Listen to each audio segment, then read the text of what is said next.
The Candid Frame is supported by donations by listeners just like you. Help us to bring you great conversations with great photographers.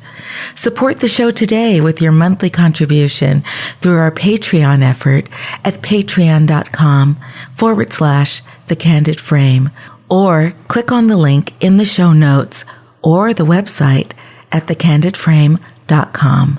Thank you.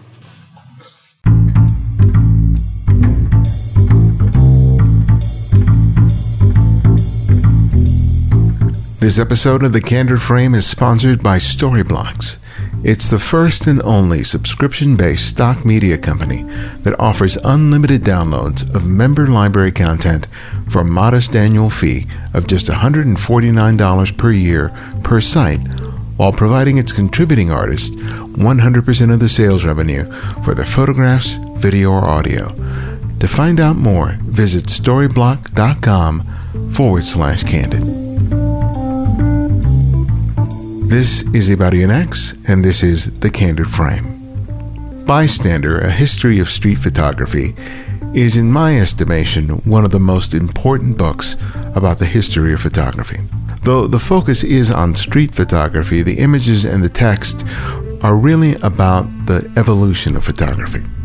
It's been one of the most important books on my shelf, and many others have agreed with me, often paying a premium for a book that has fallen out of print.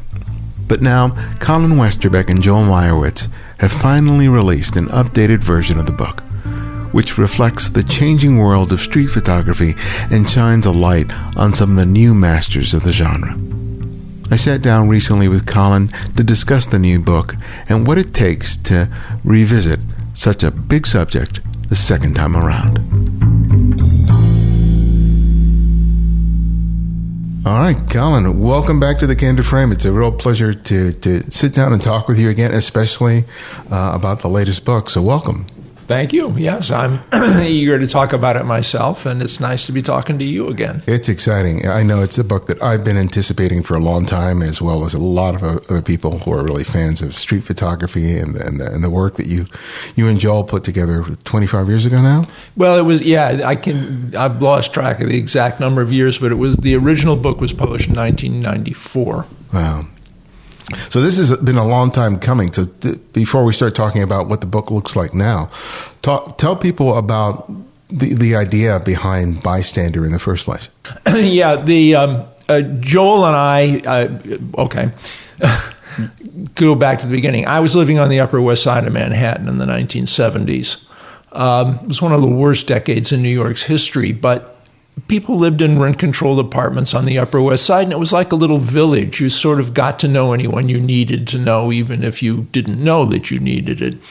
I knew a painter who lived on 100th Street, and he knew Joel. And this painter said to me one day, well, there's this guy, Joel Meyerowitz, he's a photographer. Maybe you ought to meet him. So we were within walking distance. So one afternoon, we agreed to meet. When I got to his apartment, I should also say that I was writing on the movies then. I was writing a movie column for Commonweal magazine. At one point, I was president of the American Society of Film Critics, or the New York, I guess it was called, Society of Film Critics. Anyway, but I hadn't given photography any particular thought at that point. So I went to meet Joel one afternoon, and like many photographers who had these old rent-controlled apartments on the Upper West Side, Bruce Davidson lived a few blocks away, and I think Elliot Erwitt lives up there somewhere. Photographers loved those apartments because the old apartments usually had a utility room, where the servants would do laundry and stuff like that you could turn into a dark room. Mm. They would make a sink out of plywood and then cover it with urethane, to make it watertight. So anyway, he was in his dark room doing some printing the day I came. And he came out and met me and said, I'll be another 20 minutes, maybe at most half an hour. Take a look at this while you're waiting. He dumped this book on my lap. So I said, okay. So it was some book I never heard of by some guy I never heard of. His name was Robert Frank, and the book was called The Americans. So I sat there and looked at this book, and by the time he came out of the darkroom, I was literally jumping up and down. I said, this is a paper movie. It's one of the most incredible movies I've ever seen. So that was the beginning. That was the beginning. Then he and I, he channeled my enthusiasm, oriented me to the field as he, as a working photographer, saw it, not in some, he knew a lot of the history of photography, actually, but he wasn't trying to give me a history lesson. He was just trying to feed my enthusiasm, mostly with contemporary photographers. Yeah, I can't think of a better mentor to have with respect to that than Joel. I have described him as saying he opens his mouth and jewels just fall out. Yeah, right. Many photographers are very inarticulate in a way, partly because, especially street photographers, because they don't want to attract attention to themselves. Mm-hmm. They don't want to be known as public personalities. But Joel's very garrulous, and he had someone to bounce off of, Gary Winogrand, that he'd gotten to know. He'd known Gary for probably a decade at that point. Their argumentation, I think, shaped both of their understandings of what they were doing, but especially Joel. And and so he's very articulate, and so it was from the beginning there was this conversation that sort of exploded in all directions, and out of that came this idea of doing this book. And the way he was not writing about photography, although he can, he is a good writer when he wants to be, and he's a good interview, of course, but he wasn't thinking of writing a book until he and I linked up, and it occurred to him that he could orient me to the field and that he knew a lot of photographers and had looked up a lot of the history of photography. After all, the Atche exhibitions were being done by the Museum of Modern Art at that time, so forth and so on. And he was pretty prominent in the field. He knew Cartier-Bresson, he'd met him, and so forth and so on. So he could get us access to a lot of people as well.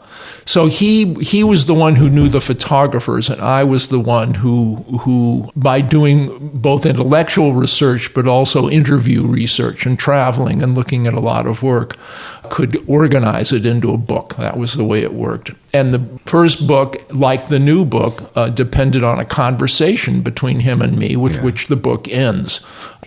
For the new book, one of the things that really got us interested in a new edition of it, a whole new edition of it, rather than just another, the book was published in 1994. It sold so well that Little Brown brought out the paperback edition in 2001, and I wrote a new afterword for it at that point.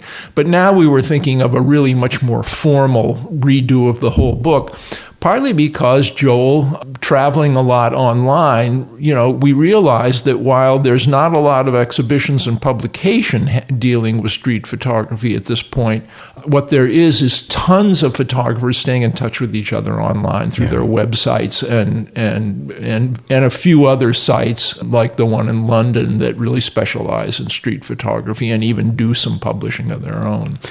So what is the difference in terms of the perception and the embracing of street photography then as compared to now? Well, again, then the ambition was to have a show at the Museum of Modern Art or to be able to publish a monograph of your own work. That's rarer now, although there are just an enormous number of photographers out there who are really talented in keeping in touch with each other. And we do show a lot of new work in the new book. That, again, was, especially from Joel's point of view, was to bring it up to date. And photographers like Matt Stewart or Nathan DeVere, people like that. Some of them are teaching. Some of them are still just photographing on their own, or occasionally get to do a small, hard copy monograph. But publishing their work online. Others, Matt Stewart has just been made a member of Magnum, so that's still a very viable and very demanding career. But it's only there are only a few people. In fact, in the new book, I talk at one point about how Magnum, whose whole purpose used to be exclusive, only people who were considered to be at a certain level were even invited to be in. Right. But the other thing they do now is that they provide sort of seed money. They've become the opposite in some ways because they're trying to develop new photographers all over the world, especially in countries that are political hotspots or are really in some sort of crisis. of the sort that Magnum covers. Now they're running a kind of fellowship program that tries to develop photographers locally, partly because the online world really allows incredible amounts of new photography. Some of it really crucial as news, as well as accomplished photography to get out there.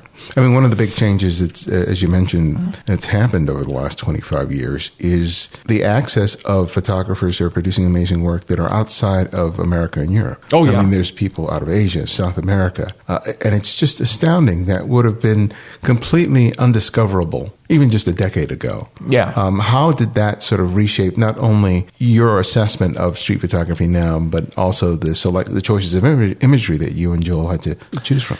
Yeah, it did affect that. Again, I let Joel take the lead in proposing imagery. And then when we came to do the plate sections of the book itself, he would propose and I would confer and so forth. And so we would set it up together.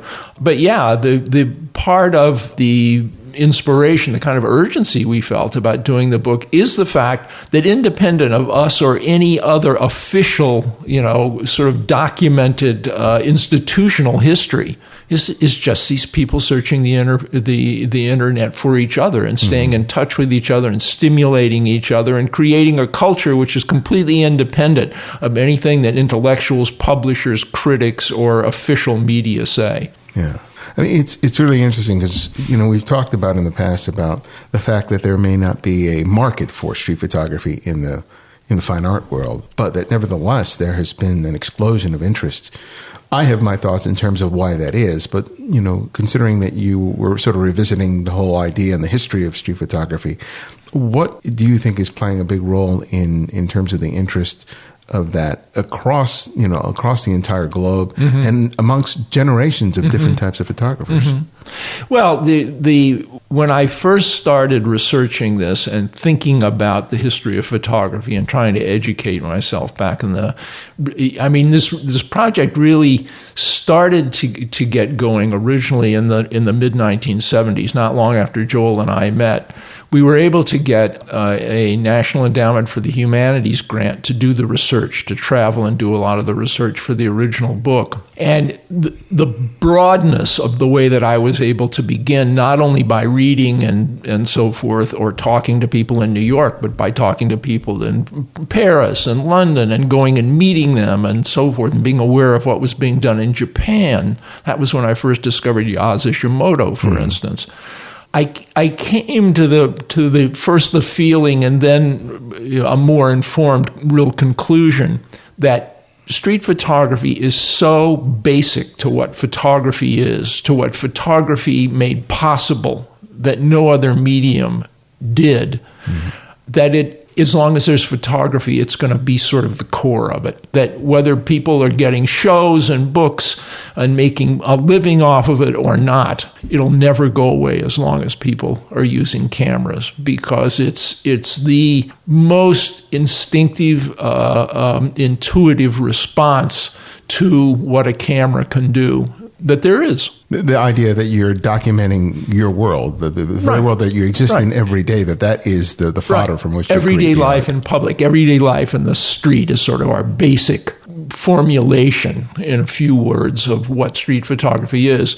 And then the only thing I would add is indeed that is so essential to what photography is that as long as there are photographs, street photography is going to be a core of it in some way, no matter what else is intervening and helping or discouraging. Street photography will never go away. And street photographers, there are more interesting street photographers that we're aware of now than we ever were when we published the original book, partly because the internet wasn't there then. Yeah.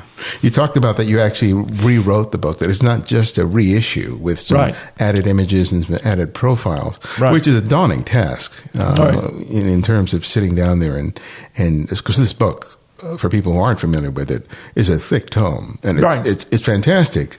But nevertheless, you thought that it would be a good idea, along with your editor, to sort of make it a little more concise. So tell me about that process of revisiting it and editing it down to its current page count. Well, the new book is actually bigger than the original book. Okay. Partly, the new book is 400 pages and I think a little over 300 images.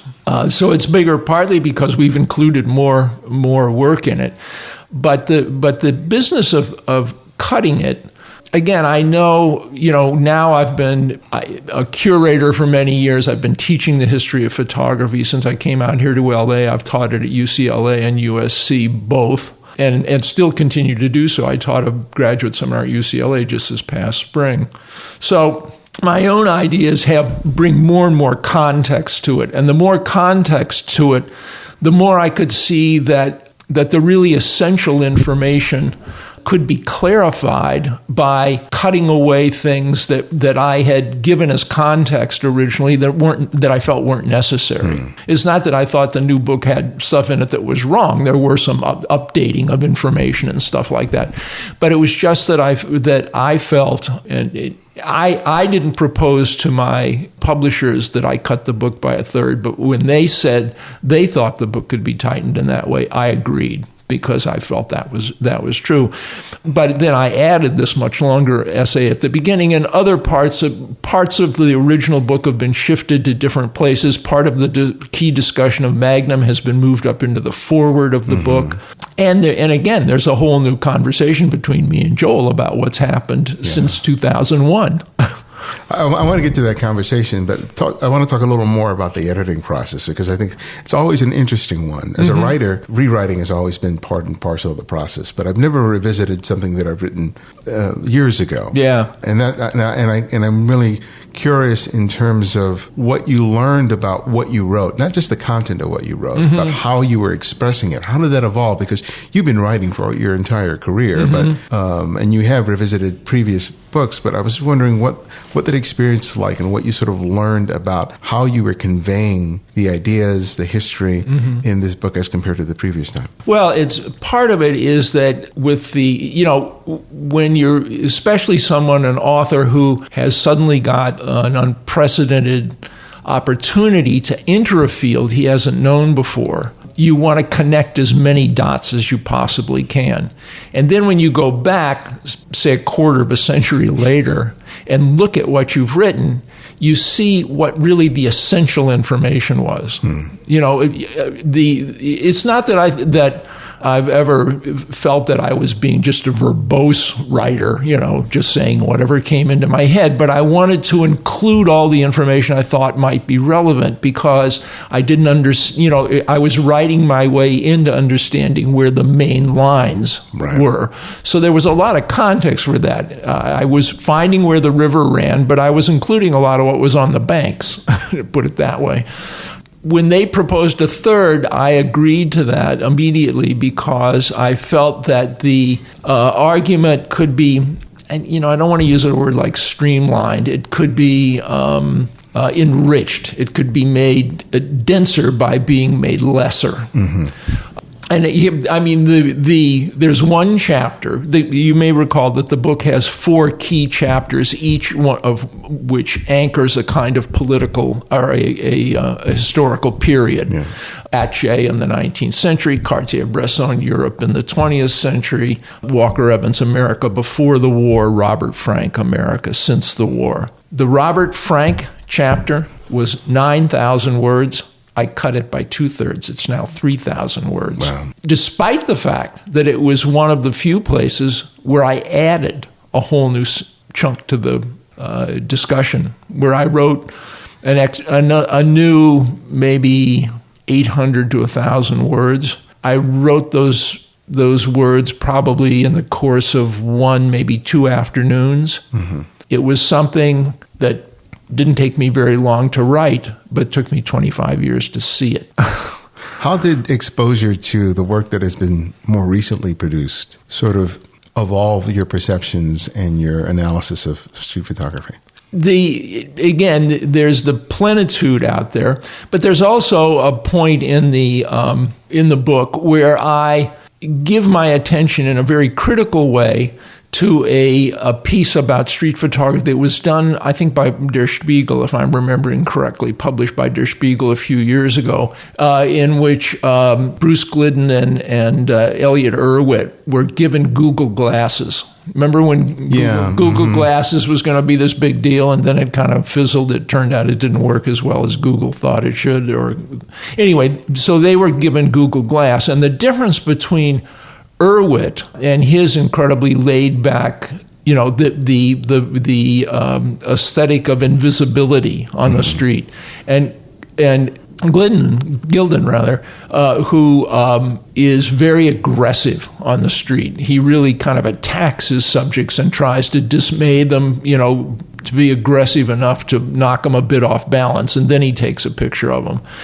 And that idea of street photography is one that I think is wrong-headed, and so that was something. That was an instance where I really wanted to attack a current tendency. It's interesting too because I wrote all this when Obama was president. Now we have a society that really is aggressive in that terrible way, and so in some ways I'm gladder than ever that I really came down hard on that idea of street photography. What do you dislike about it so much? The aggressiveness. In the Der Spiegel article, there was a point at which he and Erwitt were walking around the streets of New York with this Google Glass. And there was a point at which he went up to a woman who had noticed him. And he, according to the article, and he didn't deny it, he sort of grabbed her by the scruff of the neck and stuck a camera in her face and took a picture. Or maybe he took it with Google Glass, but no, I think because he was carrying, they were both carrying their cameras in addition to wearing Google Glass itself. And, I thought that was just outrageous. And the crazy thing about it was that the woman was sort of responsive. She, it was kind of the proof of postmodernism. Everybody wants to live in a kind of magazine story, not in real life anymore. And so she felt flattered by the attention. And I thought the whole thing was just pathetic. It's interesting, this whole idea of like permission and invasion of personal space. It's always been a part and parcel of street photography. But now there's an awareness of the camera, whether it's a camera phone or whether it's a mirrorless camera or whatever, by the general public that wasn't present, I think, even just a couple of decades ago. Someone would be out there shooting and most people would disregard it, even if the camera came in very close proximity to them. Now there's such a hyper awareness of the image and the fact that it's going somewhere. And they have a general idea that it could show up on Instagram, on Facebook, not so much a wall in a fine art museum or anything like that. I can tell you in one word why that's the case now. The selfie. Yeah. People are so self-conscious about being, a kind of public figure to themselves with their selfies, that the invasiveness of photography in other ways, is like this woman who got, sort of manhandled in this situation, and yet was flattered by it because her picture had been taken by somebody who publishes pictures in magazines, despite the fact that he's lucky he didn't have someone who was a really committed feminist that he tried that on. So how is this changing the perception of street photography for good or ill? Well, again, instances like this, I think, change it for ill. It's not that certainly Gary Winogrand could be a very aggressive street photographer at time, but even Winogrand, in fact, all street photographers, or Arbus, who was seductive in a way, most of her subjects knew that they were being photographed. But there is now a kind of tolerance for the idea that everyday life on the street is itself in some way a kind of drama, a kind of observable art almost. And photographers who record that for us, do so in this new environment, but with the same sort of skills that photographers had since, the Leica was invented. I mean, the ubiquity of the cell phone for example, has made a huge difference, Right. as you just said, with people's and selfies. Right. But it's also served as an introduction for many people to the street photography.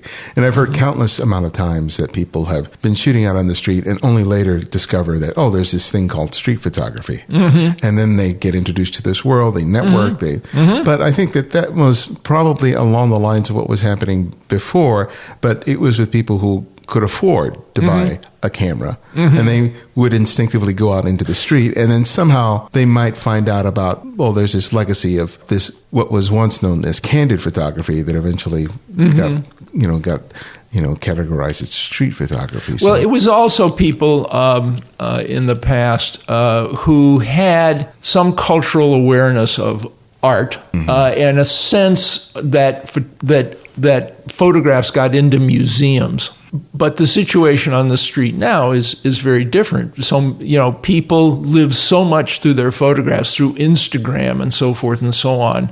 It's the immediacy of the way that, an image can go viral, as they say, that gives photography a whole new valence in life, whether the person taking the picture is someone who gives a damn about art or even knows anything about photography as an art form or not.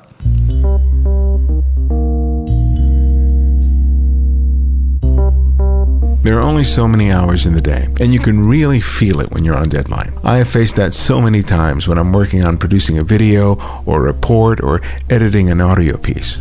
Much of that time is spent just searching for the right B-roll or audio file or picture to help complete the project. I can't even count the amount of hours I've wasted just trying to find that right piece of content. Storyblocks provides the perfect solution for that problem.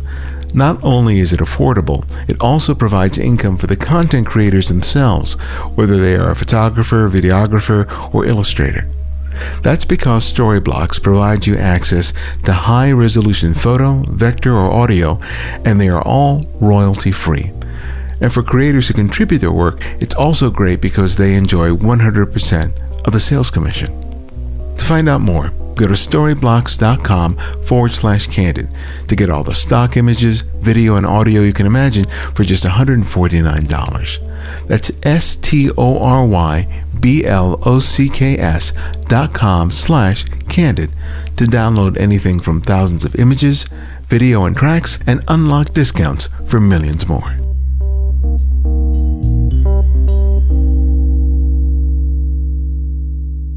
So tell me about this, you're sitting down with Joel again, and I know you guys have been friends and have talked, but there was a singular focus this time.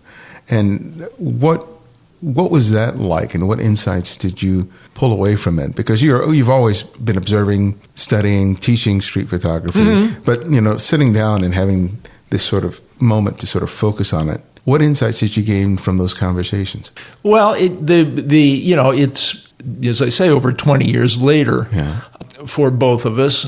And in the original conversation, the conversation as it was originally done was, and this is still very much the case in some ways, was me posing questions to Joel to prompt him to get the conversation going and so forth, and really being the venue for letting him talk. I mean, I had already been allowed to talk. I'd written the historical chapters and so forth.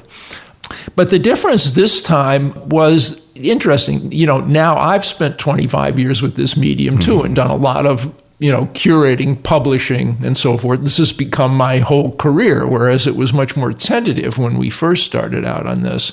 So in those days, I deferred to him in a way that was good because he knew so much more than I did, and his opinions were much more anchored. They were more personal, but at the same time more anchored, whereas I was trying to be objective about it, but knew that I didn't know everything or anything close to what he knew and had experienced.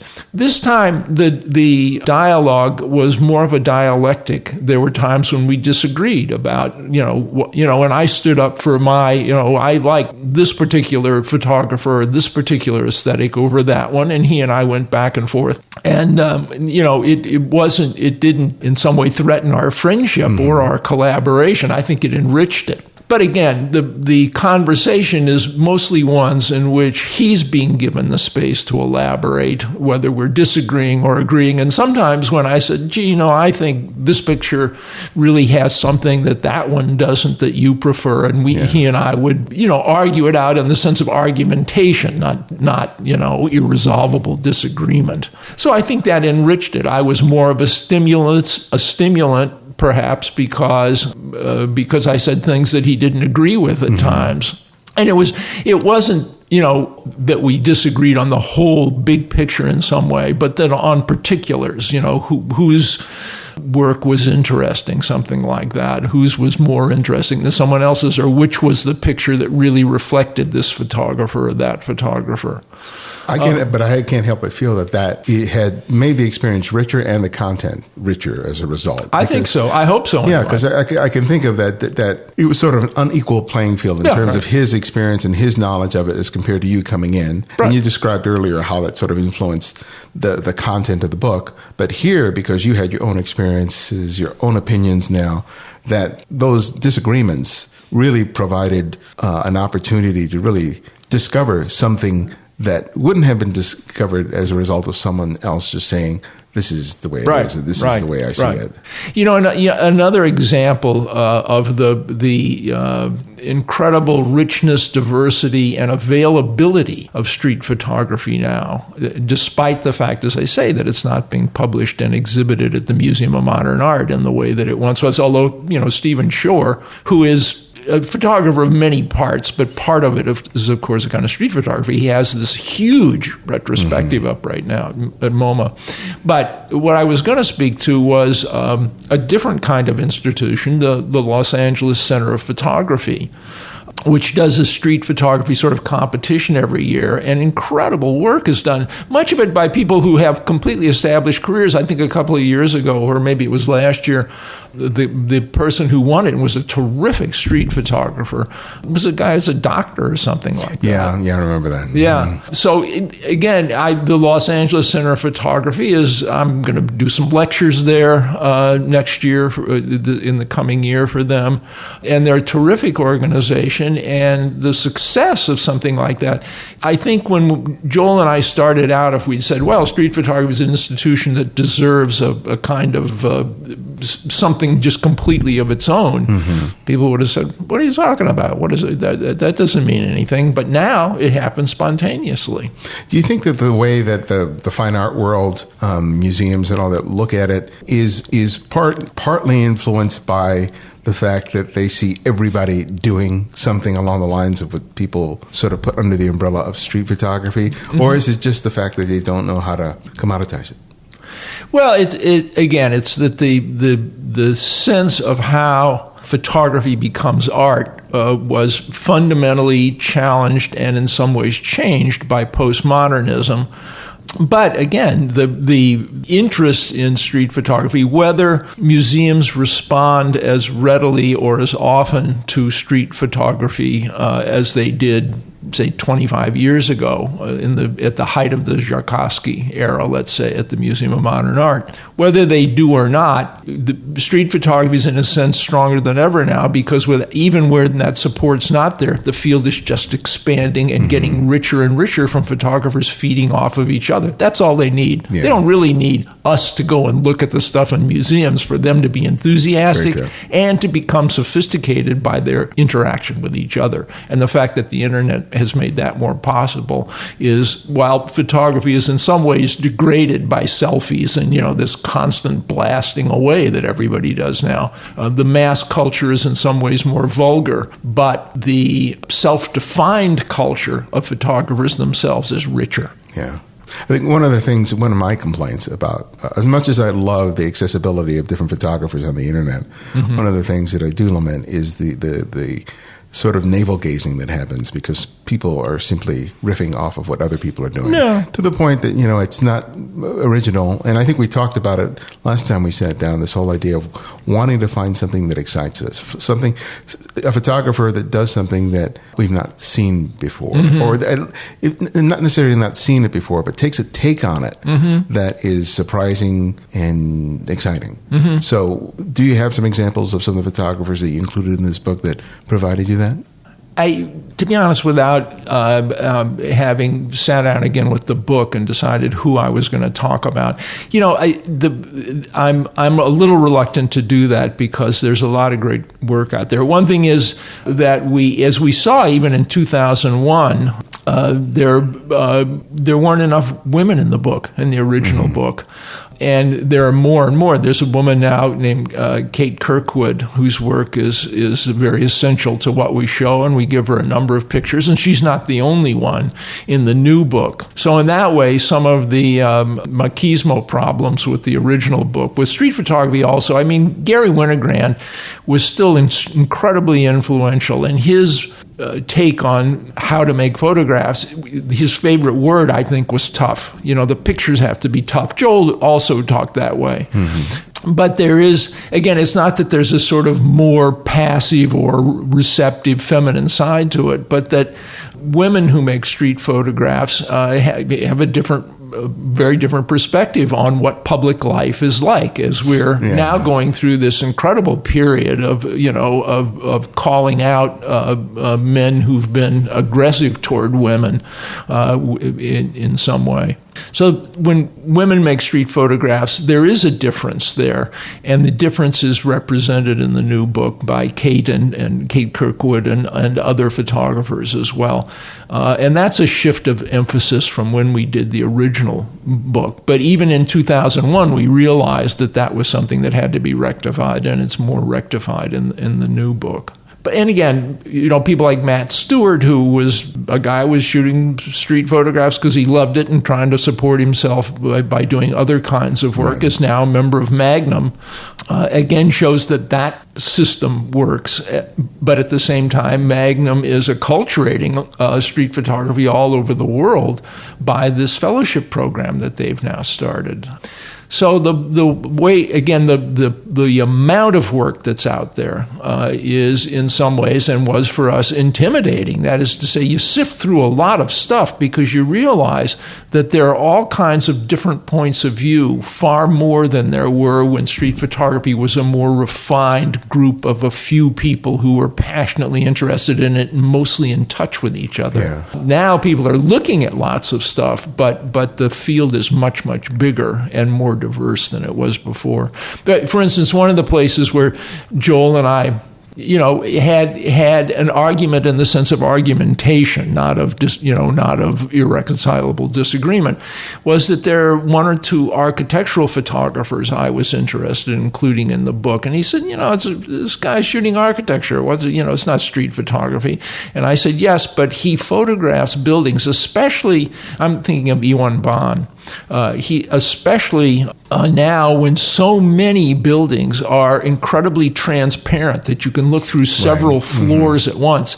In photographing architecture now, which used to be a kind of monumental subject matter, now it's a much more humanized one. And in Ewan Bond's photographs, where people appear and how he chooses to include people in these buildings that are glass from floor to ceiling and floor to floor within, makes for interesting street photography. So there, I think there's one picture or something, and we tussle a bit in the dialogue about this subject, about whether someone with a completely different purpose is making interesting street photography.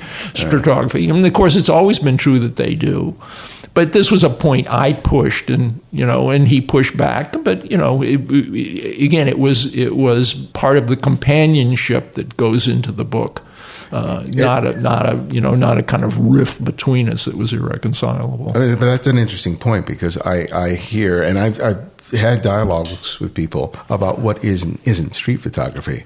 And to some extent, I think there's a rigidity, more so now than there may have been in the past. Because to my sensibility, it seems like it was much more open in terms of what it could be or what it wasn't.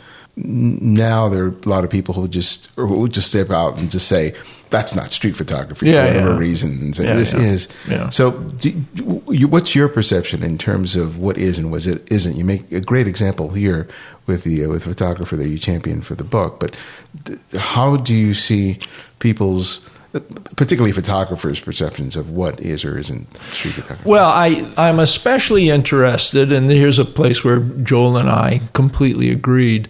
I'm especially interested in people who make street photography with a kind of awareness that the whole world is full of images now in a way that it wasn't even 20 years ago. Mm-hmm. An example of a photographer we pay some special attention to and is brought into our conversation is Nathan DeVere in New York.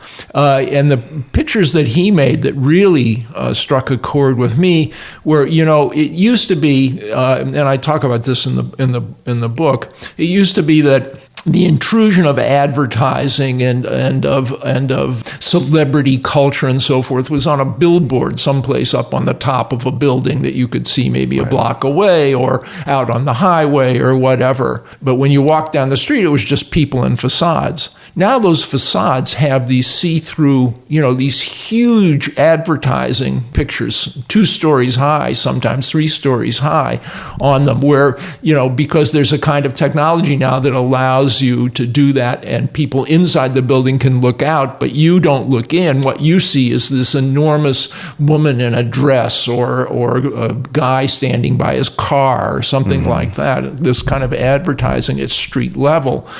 And DeVere, I think, has a genuine cultural insight, not just a photographic tactic.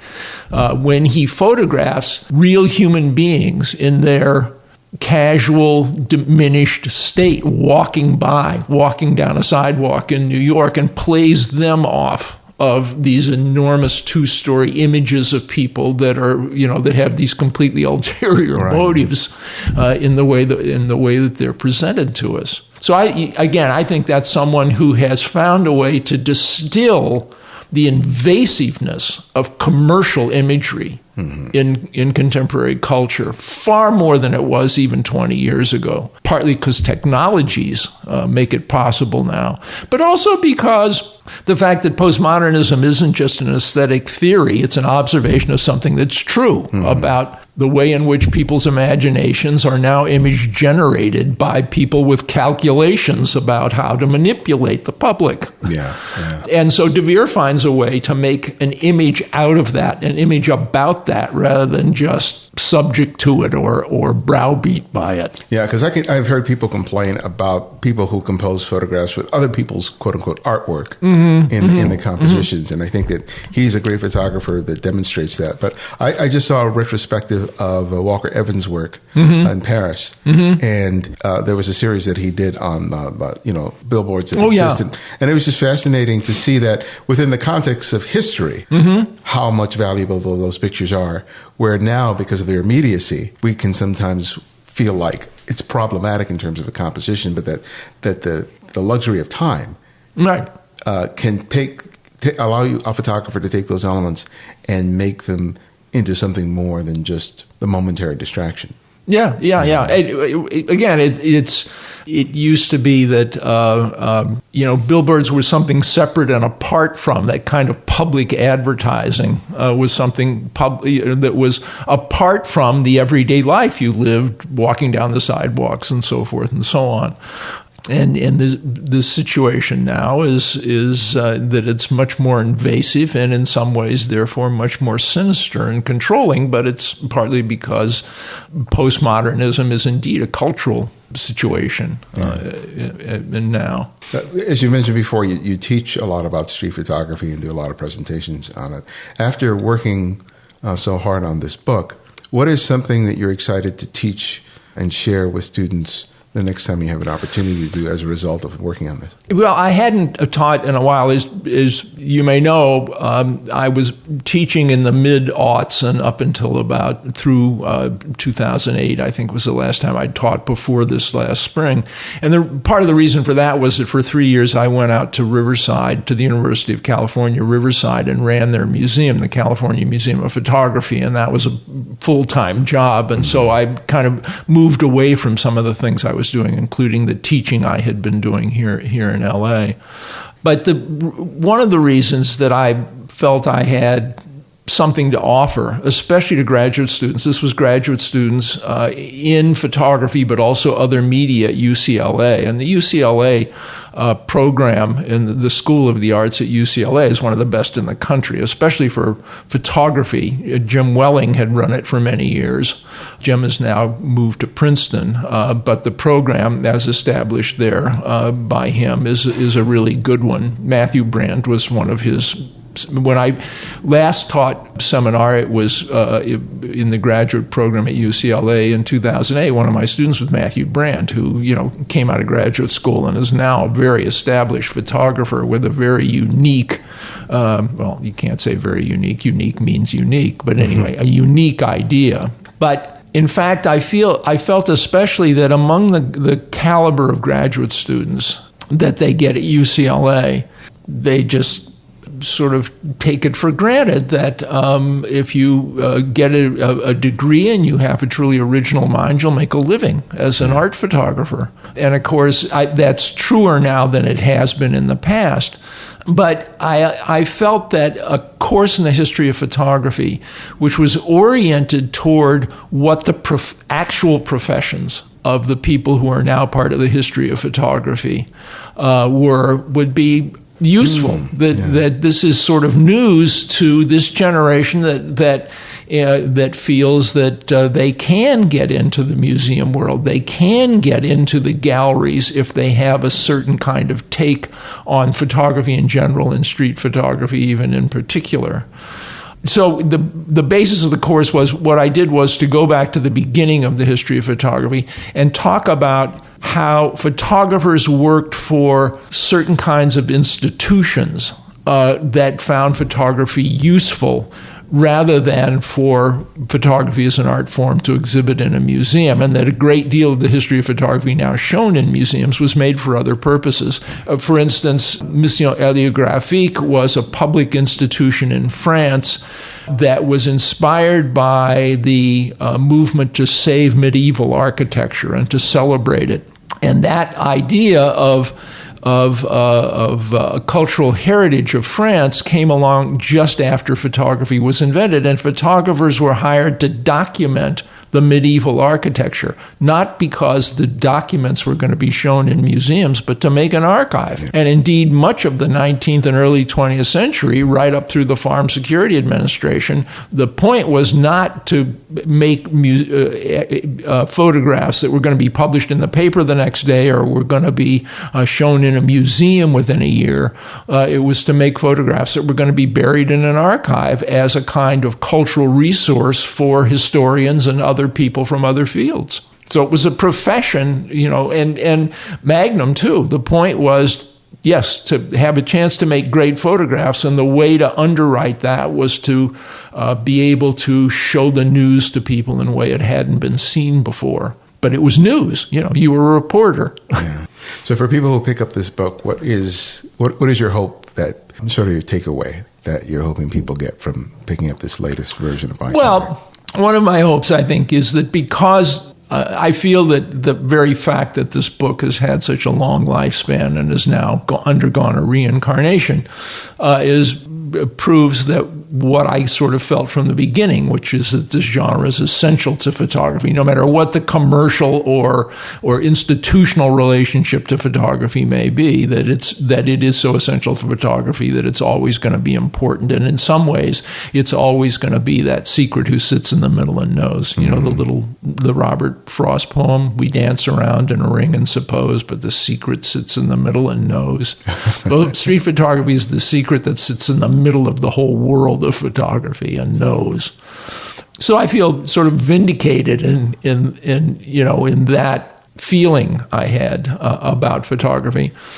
And I think that in a world in which the number of images and the way we consume images has so exploded that being able to channel some of that through a book or through an interview like the one we're having right now is useful, and I'm not even going to say cultural, just historical. It's still, I feel, clarifying certain things about the history of photography in a time when the image glut, an unprecedented, completely new density of the kind of image glut in the world, it shows that you can still sort it out and understand what the drivers are of it and where the most originality actually exists. Yeah.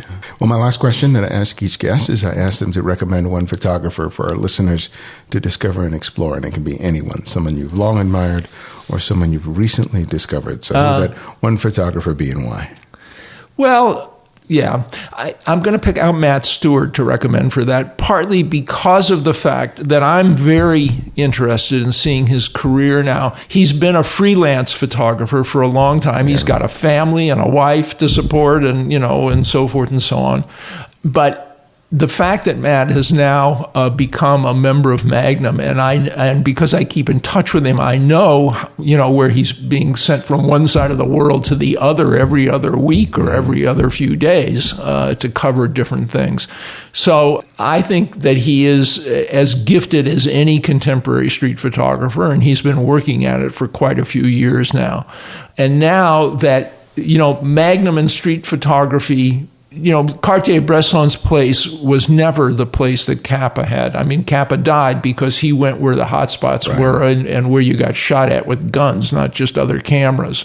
Cartier-Bresson wrote essays on the world. He photographed Gandhi shortly before, like in the same day that I think Gandhi was assassinated.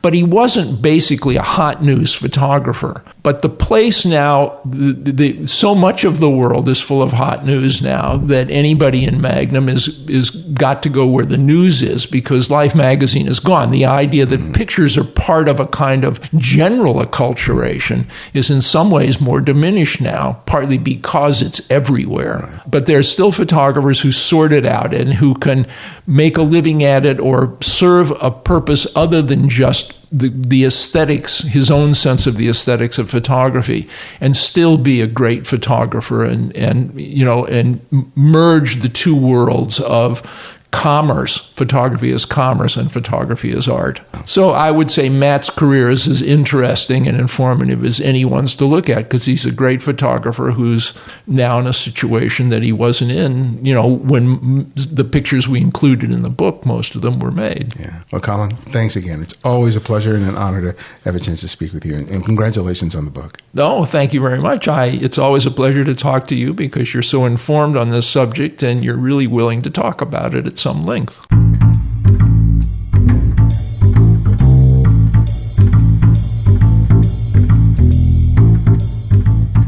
Thanks to Colin for his time and for all the work he's put into this great book. And remember, if you purchase the book, please use our Amazon affiliate link. We receive a small percentage of your sales, which helps us to produce the show. And thank you for your continued support of The Candid Frame. Next week, we'll be at 400 episodes, and I would really love to see a host of 5-star reviews to help promote the show before then. If you haven't already, please take the time today to write a review in the iTunes Store. Your ratings and comments help people to discover the great conversations we offer here at TCF. Thanks to the Ginger Surfer from New Zealand for his recent 5-star review. You can also support the show by making a monthly contribution through Patreon. Visit patreon.com/The Candid Frame, or you'll find the link in the show notes and the Candid Frame website. Or if you just want to make a one-time contribution to the show, you can do so via PayPal by clicking on a donate button on the Candid Frame website or the show notes. Thanks to John Mather for his recent donation. I really appreciate the support. To access our complete archive of interviews, download the free Candid Frame app, available for both Apple iOS and Android. Not only will you immediately receive the latest episode on your phone or tablet, but you can now easily share your favorite episodes on your social networks and help spread the word. And if you want to drop me a line with comments or suggestions for the show, you can email me directly from the app. Download it today by clicking on the link in the show notes or the website at thecandidframe.com. The Candid Frame's audio engineer is Martin Taylor, who you can find at theothermartintaylor.com.